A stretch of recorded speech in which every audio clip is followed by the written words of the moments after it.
Welcome to another episode of Conversations with Coleman. If you're hearing this, then you're on the public feed, which means you'll get episodes a week after they come out, and you'll hear advertisements.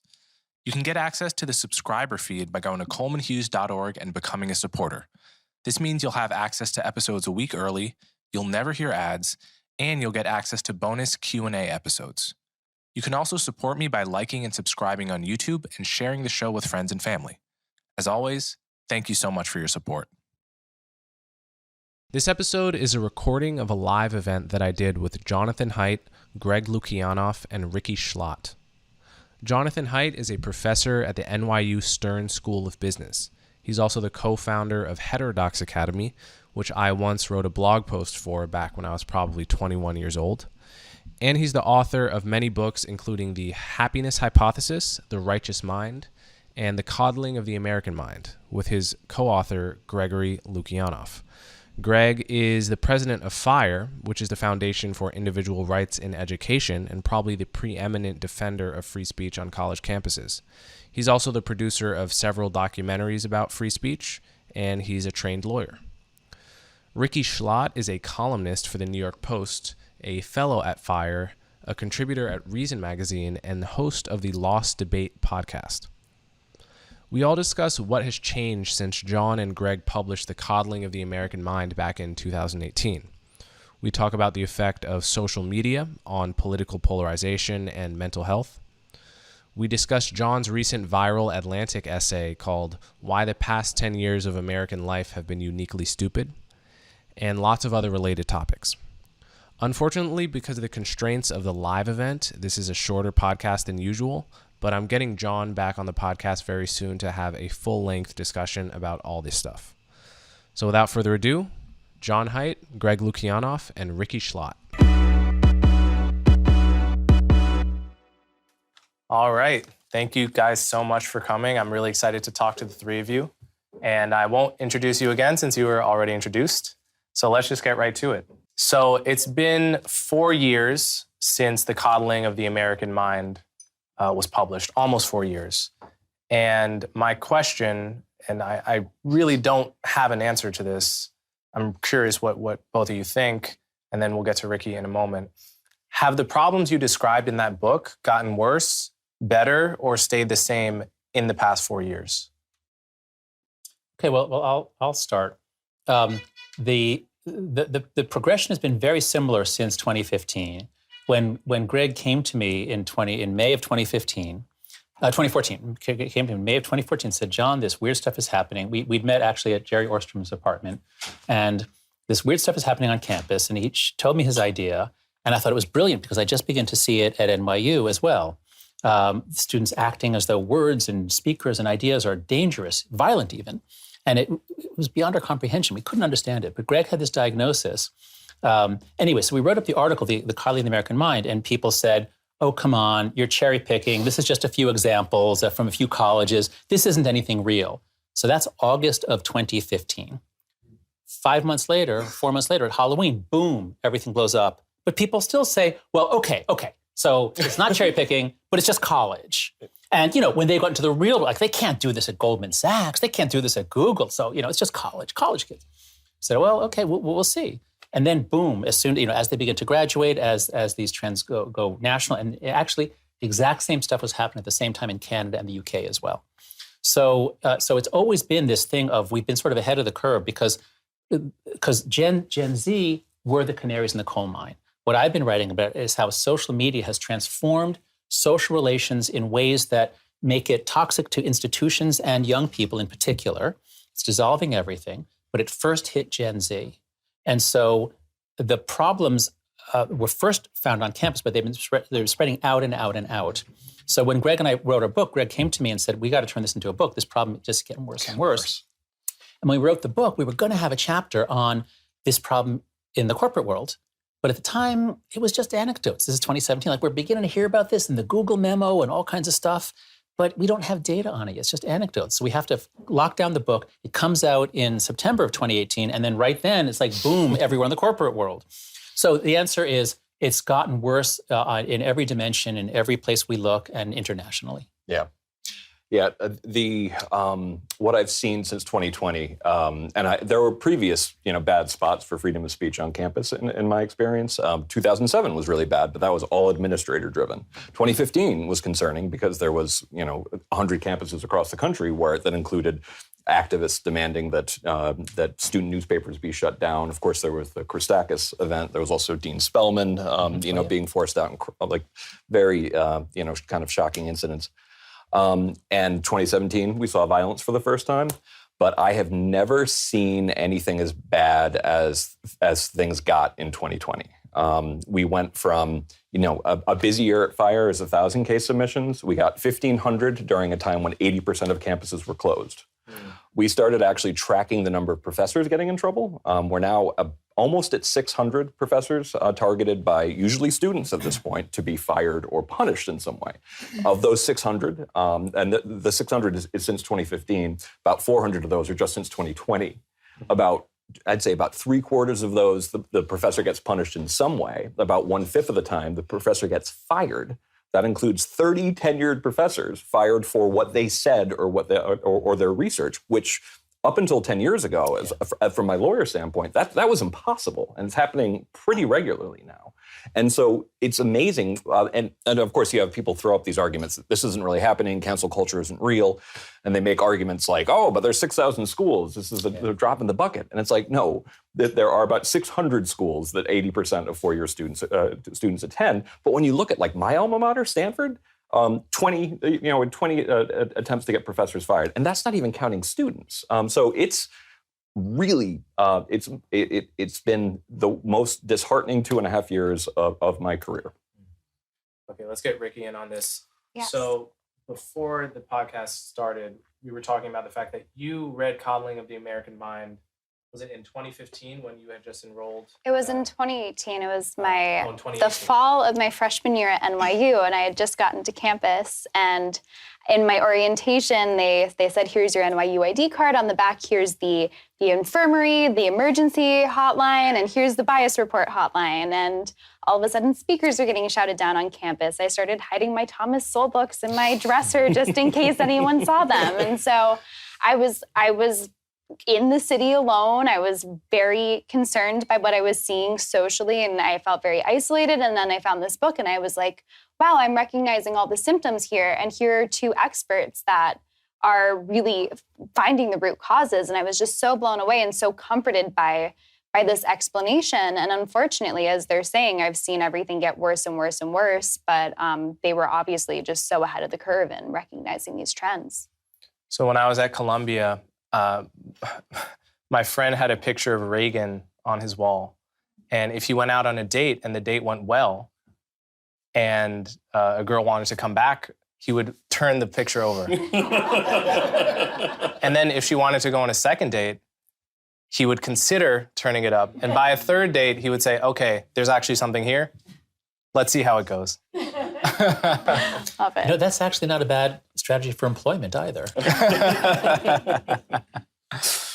So one question I have is, between 2016 and 2020, it was very easy for people to dismiss the problems you're describing by saying, okay, all that sounds annoying and dumb, but we have a literal white supremacist, fascist, et cetera, or just authoritarian or dangerous lunatic in the White House. Isn't that the much bigger threat? And I think that made it difficult for people who care about this issue of free speech and viewpoint diversity on campus to sort of fight for that issue, because there was always this sort of clapback. I'm curious, to what extent do you think Trump exacerbated this problem, or is it totally independent of Trump? Oh, no. I think there were two accelerants. So one of the things we talk about, we talk about 6 causal threads of why we think the problems we're seeing on campus and with Generation Z happened. And social media, in some ways, it did create new phenomena, but it also accelerated a lot of existing ones. Like polarization went much faster. Like a lot of these existing fissures got a lot worse, a lot quicker. There were two accelerants, and the election of Trump, I mean, it sped a lot of that polarization up, a lot of the sort of paranoia got worse. So I do think that the intensity of that administration really made for a much crazier situation. I would add that the same trends were happening in Canada and the UK. So Trump was not necessary, but Trump did mask a lot of what was going on. Now, he made things a lot worse, but he also masked a lot of what was going on, as did COVID. So, for example, I co-founded Heterodox Academy in 2015. It was just a faculty initiative of social scientists studying what are the effects when we lose diversity and everyone's on the same team. And my job was kind of fun until Trump was elected. And all of a sudden, I was so far out on thin ice because, the goal was to convince, center left or people who are true liberals that, we actually need, free speech, viewpoint diversity. And suddenly, whatever I did, it was platforming or facilitating fascists, right-wingers, Trump, racists. So it became really scary. And we had people quit right away. People were afraid to be associated with us because I've spent much of my career studying tribalism and the us against them mindset. We evolved for intergroup conflict. We evolved for war. And as soon as the war is declared, there can be no nuance. And there's beautiful writings from, the ancient Greeks about this. George Orwell, I just came across something from George Orwell. He says, if you write about in the 30s, if you write about the problems of British slums, suddenly you're giving fuel to the Nazis. Who, this is before the war started. Yep. And so, so what are you to do? And so so Trump had that effect. He made it very difficult for anyone on the left to actually take these problems seriously, which I believe are leading to just, fatal flaws, or I'd say maybe lots of Pyrrhic victories for the left that they're now suffering from. Mm-hmm. Can I ask Ricky a question? Sure. Go ahead. So, Ricky, in terms of things that you saw among other students that we talked about in the book, like what rang true in addition to what you've already said for yourself or other people you knew? Well, I think cancel culture certainly I saw explode in 2016 around the election when I was in high school and my boarding school. It was all the eruption of the safe spaces, the cancel culture, the trigger warnings. You can't. Did you say you can't hear? Oh yeah, if you can. Okay. Speak up a little. Yeah. I would say in 2016 that was when I first saw the seeds of everything, and then certainly I also the social media chapter resonated with me enormously because I watched so many of my friends struggle with mental health, and I could anecdotally pretty much correlate social media use or certainly Instagram use with how detrimental that seemed to be to them. And the amount of self-harm that I saw among my friends and peers was staggering. It was shocking. And certainly I think that you guys were at the forefront of pointing out this is what's actually behind this trend. And not a lot of people understood that yet. And I think that has just continued to ring true since. Yeah, so to prepare for this, I remember this one thing that happened in my friend group in 2015 that I thought perfectly illustrated the problem that we're talking about. It was 2015, and I was at that point mainly a jazz musician, tapped into the subculture of New York City jazz musicians my age. And a friend of mine posted something on Facebook, posted a joke, a little silly joke about how, ladies like a tenor saxophone player more than an alto saxophone player for whatever. It's just a silly little joke that showed. Yeah, no. And it was like a stick figure of an alto player with one girlfriend and a stick figure of a tenor player with like 3 girlfriends. It was just like something silly. And what followed was like a week-long Armageddon, end of the world style argument involving dozens and dozens of people posting dozens of times a day over whether or not this particular post was sexist. And then it got into tangential issues. Is there sexism in the jazz community? And it was like this, I thought to myself, 5 years before this, there was no venue on which such a bitter argument could take place. And it bled over into the real world. So now you see someone at the gig who you were on opposite sides of this Facebook post about, and you're thinking, oh God, she hates me. Do I hate her? And that to me was in a microcosm sort of what's happened on social media with political issues. Yeah. So I'd just like to add on to, because social media it's more than an accelerant. It doesn't just make trends go faster. Yeah. It transformed the nature of human relationships because it allowed everybody to attack everybody at any point and get points for it. Mm-hmm. And so 2 things that I've learned just since I finished writing this Atlantic article like a month ago or 5 weeks ago, 2 things I've learned just since then. One, somebody sent me something about the transformative role of Tumblr. I never thought about Tumblr. Absolutely, yeah. But apparently young women, it was young women on the left were all on Tumblr. And so this particular ideology of safe spaces and trigger warnings, all that really was nurtured on Tumblr. Yes. I can actually speak to that firsthand a little bit, just not to. So when I was in high school, I got a Tumblr when I was 15, which would have been maybe 2011, because a girl I liked was on Tumblr. Mm-hmm. Okay, so I got a Tumblr so that I could be a part of her conversation with her and her friends. And I wasn't actually interested in it. I was interested in her. But what I learned as an outsider that ended up spending a lot of time on there is that there was this whole culture of talking about mental health, intersectional politics, oppression and power, the whole nine, that was billed as if it were sort of healthy and sort of telling you how to deal with mental health, when in reality it was glorifying things like cutting and all other sorts of behaviors, where it was like you had more status on Tumblr insofar as you could more credibly claim to be someone who cut themselves and dealt with depression and all these. Yeah. Were you on Tumblr, I was Ricky? like 12, I think, when I was on Tumblr, because I wanted to reblog pretty pink pictures. Like, that was just what was happening in my mind at the time. But to your point, it's absolutely filled with this self-harm content, this depressive content. And unfortunately, in recent years, I think we've seen a lot of that move onto TikTok now, and there's self-diagnosis videos. Right. There's like this new trend of apparently girls getting Tourette's like tics just from the exposure. And so that same culture that kind of incubated on Tumblr is now moved into TikTok and is popping up in people's algorithms in an even more powerful way than it was back then. Yeah. John, could you describe the Atlantic article? Yeah. Oh, sure. Okay. So ever since, I had weird stuff began happening at NYU for me in January of 2014, and then Greg comes to talk to me, and we write the article, and then after it comes out, as I said, everything blew up. So I had a real feeling around then, 2014 to 2015, that something had changed in the fabric of space-time, like God had doubled the gravitational constant, or something had just changed everywhere. And I've been struggling to figure that out ever since then, ever since 2014 and that lunch with Greg. And the coddling was a piece of it. We got some things wrong. We thought college was causing it. It wasn't. It was making it worse, but it wasn't causing it. But that was our first attempt to work it out. And I've made several other attempts. And it's only after I reread the Tower of Babel story that I got the right metaphor, at least a metaphor that really clicked. And many of you, everybody knows sort of what the tower, it's about. People build a tower and God knocks it over because they're too proud. But the key line from the story that a lot of people forget is the line where God says, "Let us go down and confound their language so that they will not understand one another." And when I reread that a year or two ago, I said, oh my God, that's it. That's what's happened to us. Because I've been writing about tribalism. I've been writing about the culture war since 2001, which is a binary, left, right. But no, Babel is about the fragmentation of everything.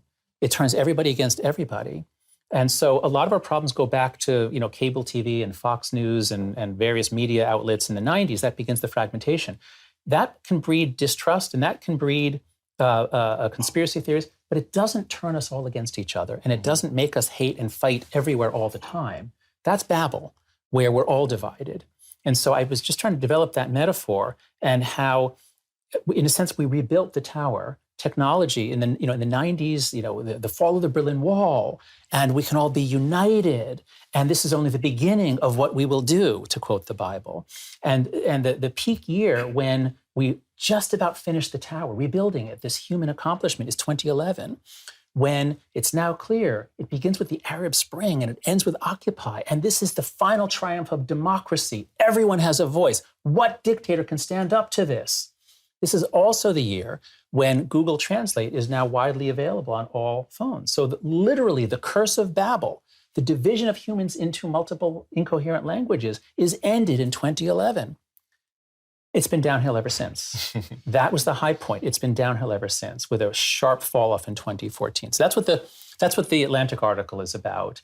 And then I bring in a lot of social psychology to explain why this is, and merging with a lot of the technological history to explain how it seemed like things were going so well. And it really is. It's almost a very literary situation we're living in, like this story of triumph from 1989 to 2011, and then boom, off a cliff, and we're confused. We don't know what the hell happened. Yeah, I think about it kind of like all the world's a stage, just the transformation of human dynamics when everybody is sort of playing to the cameras, so to speak. When everybody has the ability to project out what their reality is, it turns into this nonstop reality show and it's as nasty and and unfortunately not brutish and short as people can be when they actually are, to forget about the interrelationship. They care about that. Yeah. All the world is 7 billion stages. Yeah. The best way to learn anything is by doing it yourself. Learn interactively with Brilliant's fun hands-on lessons in math, science, and comp sci. Interactive learning helps you learn 6 times more effectively than watching lecture videos. Brilliant has lots of great courses for all ability and knowledge levels, so you'll always find something that interests you. Master all sorts of technical subjects with topics ranging from logic to pre-algebra to scientific thinking to data structures to cryptocurrency and much more. Instead of just memorizing, Brilliant teaches you how to think about STEM by guiding you through fun problems. You'll get practice with real problem solving, which will help you train your critical thinking and creative problem solving skills. Every problem comes with a step-by-step solution that helps you understand the reasoning for each step. In every course, you'll start off by learning why the concept actually matters and what it's all about, with interactive visuals. Rather than just solving repetitive problems, Brilliant teaches you the intuitive ideas behind topics like algebra, stats, algorithms, and much more. You'll come to understand how STEM actually works and how it's relevant to your everyday life. Join the millions of people already learning on Brilliant with a special offer just for listeners. Head over to brilliant.org/CWC to get started with a free week of unlimited access to Brilliant's interactive lessons. The first 200 listeners will also get 20% off Brilliant's annual premium subscription. Once again, that's brilliant.org/CWC. So one thread of this that I'm very concerned about is the effect of Instagram in particular, maybe TikTok to an extent, on teenagers and tweens, and in particular girls, because of the ability to put these unrealistic filters on your face and your body, and the constant feedback of putting your face and body out into the world and having the world judge you with a number of likes, and the fact that it never turns off. You know, in America, TikTok never turns off. In China, they have the I don't know what do they call it, wisdom to turn it off after a certain point.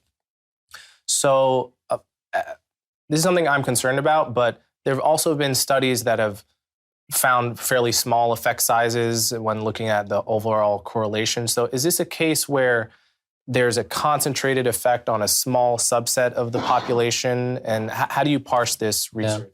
Yeah. So let me start with the research, and then I'd like to turn it over to Ricky to talk about what's actually happening to the girls.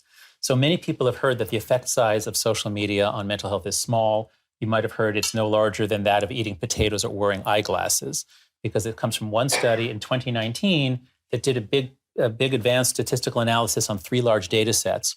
And what they found was that the correlation between digital media use, all screen time, and 1 or 2 questions about mental health was equivalent to a correlation coefficient of about 0.03, which is trivial, which is tiny. But this is a complete misunderstanding of the data, because that was for digital media, all screen time.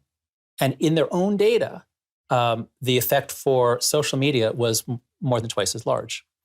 And their own estimate was the lowest, one of the lowest ever found. They themselves, in later studies, find that, well, everybody else is finding it's more like a correlation of around 0.1 to 0.15. But that's for everybody, all boys and girls. And when you look at just girls, it's higher. So now we're up to around 0.2. And that's about as high as public health effects get. If you want to look at the effect of lead exposure on adult IQ, it's around 0.1. If you want to look at smoking on cancer, it's around that too. So when you get a correlation of 0.2 with some behavior and girls' mental health, you would be completely insane to let your daughter do this. And this same team that is the main debunking team, they themselves published data 2 weeks ago, finding that, well, when you look across the ages, you know, that we still think the effect is small, but actually for girls 11 to 13, it's actually bigger. Yeah. So if you look at everybody and all devices, it's small. If you look at prepubescent girls going through puberty, posting photos of themselves for strangers to rate and comment on, there is no way to make this okay. There is no way that this is not going to be devastating to an entire generation of girls. That's the data talking. What's the experience? Yeah, absolutely. I mean, I think any woman in this room knows what it feels like to be a teenage girl, and then to have this nonstop digital metric in your pocket that's always there. It's like, I feel like in the 90s, it was the magazine covers that are unrealistic body images, and they're always there, and kids are scrolling through them as they're going to sleep. And, you know, especially as a young woman who's developing and growing up and like developing a body, to look at these like insanely altered and unrealistic images is hugely damaging. And I'm fortunate that I'm old enough that I think I was like 11 when I got onto Instagram, but that was before the days, that was when it first came out, and it was still dog photos and sunsets and what you're eating for lunch. And then it got more and more sinister. And I look at people just a few years younger than me who've been absolutely crippled by that. And, you know, every young woman is concerned with the social hierarchy. And this is putting a direct numerical value on people. It's hugely disturbing. Let me just add, there's an interesting new discovery that brings it back to a lot of our interest here with FIRE and Heterodox Academy. And that is, there are now 2 data sets that have looked at teenagers in which the teenagers say what their politics are, whether you're on the right or the left. Yeah. And both have found it's girls on the left who they get depressed and anxious first in 2012, 2013, before any other group. And one study by Pew, the question was, has a doctor or mental health professional told you that you have a mental disorder? 56% of Gen Z girls on the left say yes. Yeah. 56%. No other group is, some groups are half that, but so something is going on. And I think it's both the gender difference, it's also girls are much more interconnected. Nick Christakis' old data shows this. Emotions travel on networks of female friendships. Boys are more clueless and autistic. They literally don't pick up each other's emotions, but girls do. And so girls don't just pick up each other's emotions, they pick up each other's mental disorders, they pick up each other's moods. So girls are much more susceptible to contagion. And girls on the left they marinate in this victimhood culture at a time when the progress on women's rights and women's is unbelievable. The rights revolution was incredible. And all of a sudden you get a subculture that won't believe that thinks everything is oppression, everything is terrible. We'll be paid we paid 78 cents on the dollar. They believe all these things. And so I think part of what hit us on campus, we had some suspicions about this, but we didn't say it in the book because it was controversial. We weren't sure. We're dudes. But now what? And we're dudes too. And that's right. Yeah, that's true. That's true. But the data that it was hitting young women harder was just overwhelming. So there's a huge there's a three-way interaction of age, sex, and politics. Yeah. And the group that is most hostile to free speech, I'm afraid to say it, but it is young women on the left. When I give my talk on the book, John and I have been doing this update. We tried to write an afterword for Coddling the American Mind, and it ended up being 50 pages long, and it would have made the book more expensive. And so we decided to break it up in chunks, and we're introducing it on persuasion. But when I do the charts of how much worse suicide has gotten, how much since the book came out, how much worse self-harm has gotten, people being checked in for it. But the one that I really like, and every time the slide comes up, the spike in suicides for young women and also boys between the age of 10 and 14. Yeah. Yeah, it's up more than 100%. So one of the major themes of coddling that you said essentially prepared the grounds for all of these trends was that kids stopped playing outside sort of in the 90s, more or less, as opposed to my dad's generation would have just been way more, would have had to get social skills and learn to get around by themselves at a much earlier age than mine and Ricky's generation. So one question I have is, if that's true, what have you made of the effect of school closures? Because it would seem all of the stuff Lenore Skenazy is concerned about and that you've picked up on in your thesis, it seems like school closures would make all of that worse in addition to so have you connected those issues at all? So it's great you asked that, because we're here in the home of Daniel Schuchman, who came to talk to me Yep. in like 2016, 2017 about how the problem isn't just on campus. It's kids coming into college are already, there's something wrong with them. And we need to do something to prepare them for college and adulthood. And I said, well, yeah, it's because they need to go out and play. And we need to just get Lenore Skenazy to be more effective. And so Daniel said, okay, let's do it. And we convinced her to join us in creating Let Grow. I introduced them. Okay, yeah. So Daniel is the chair of the board of Let Grow, which Great advocates for letting kids out. All mammals play. We have a really fun chapter in our book. All mammals play. They need to play a lot. They need to have a lot of experience, varied experience. They need to explore and get lost. We have wayfinding skills, navigational skills. Those can only get developed if you let kids out and navigate for themselves. And so they need a lot of experience. But what we do in America is we put them on experience blockers at around the age of 9 or 10. Once you get a phone and a social media account, that's it. There's not going to be any other experience outside of that. Yeah. And so they're blocked from having normal experience. Their brain is not able to develop properly. And then they come to college. And we're surprised that they can't take somebody saying something that they disagree with. Yeah. So the reason why Gen Z's mental health fell off a cliff, I think, is a combination of play deprivation combined with too early exposure to social media. What happened during COVID? No more play of any kind, because we're erroneously told that kids can't even touch each other because it'll be contagious that way, even though it isn't. So no more human contact. Oh, but spend all day on your device. Yeah. So things were horrible before COVID, and then we did exactly the two wrong things, the two worst things we could have done. Even less play, even more social media. I held out a little bit of hope that the process of getting through something difficult and also being allowed to potentially to be outside more often could actually lead to some small set of younger people coming out feeling empowered, but that does not seem to be the overwhelming trend since we did these asinine things. Like, My kids attend public school, and we had a Zoom meeting for 2-year-olds. Like, it was adorable. It was about as effective as a Zoom meeting for 2-year-olds. And they kept on trying to do this stuff. It was all device-focused. And meanwhile, I was the parent who, my kids are now 4 and 6, who went and was like, we need more free playtime. And I'm glad that Lenore's wonderful project, Let Grow, is actually, that's the one that actually there's been some real successes. But unfortunately, the opportunity of COVID was squandered on screen time. So I remember several months ago, I saw a story about high school kids in New York that refused to go to class, staged a kind of walkout over a mask policy. I think it was. Yeah, and it just struck me like I was trying to remember myself in high school and my friends in high school and what it would mean for us to stage a walkout of class over a sort of supposedly moralistic sentiment. And I thought, well, obviously we'd be trolling to get out of class. Like we'd be, like maybe one person would feel it genuinely and the rest of us would bandwagon. That's not what it was. And it's very interesting to me that wasn't what it was, because I was thinking back to the snow day psychology. We would all flush the toilet at 8 p.m. the night before a snowstorm, begging to be.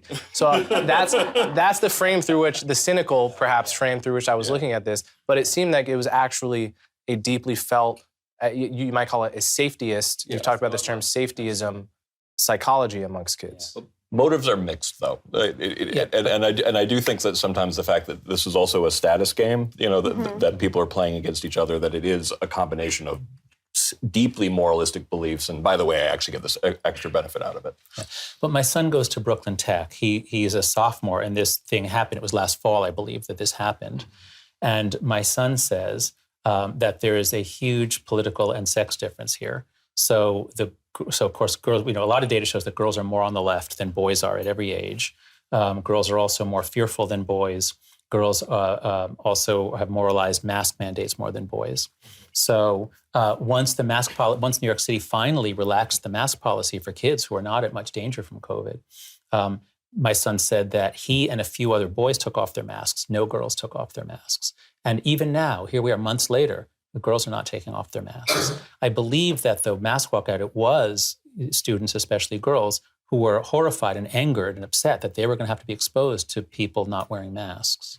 So it's not your generation's hope for a snow day. It's a moralistic, over-the-top fear of other human beings' faces. And I would say that Gen Z and the kids in high school right now have been taught from a very young age to be politically active, sometimes from like preschool level. And, you know, my school was busing kids to certain protests, and they all had a similar ideological bent. But, you know, there's good and there's bad in being activated at an early age. But What's the good? I think being active in democracy and thinking that you're playing a role, but unfortunately, when it's coming from an institution and not from yourself or from your social circle, then that is it's not unfortunate. your informed conclusion. Absolutely. You're just being, sent out. Absolutely. Yeah. I was an idiot at 16. Oh. And I was considered a pretty smart kid, but I knew nothing. Yeah. I knew nothing about the world. Yeah. Absolutely. Yeah. As a professor, we're all supposed to cheer our students' activism. We're supposed to say it's so great that they're politically active, they're activists.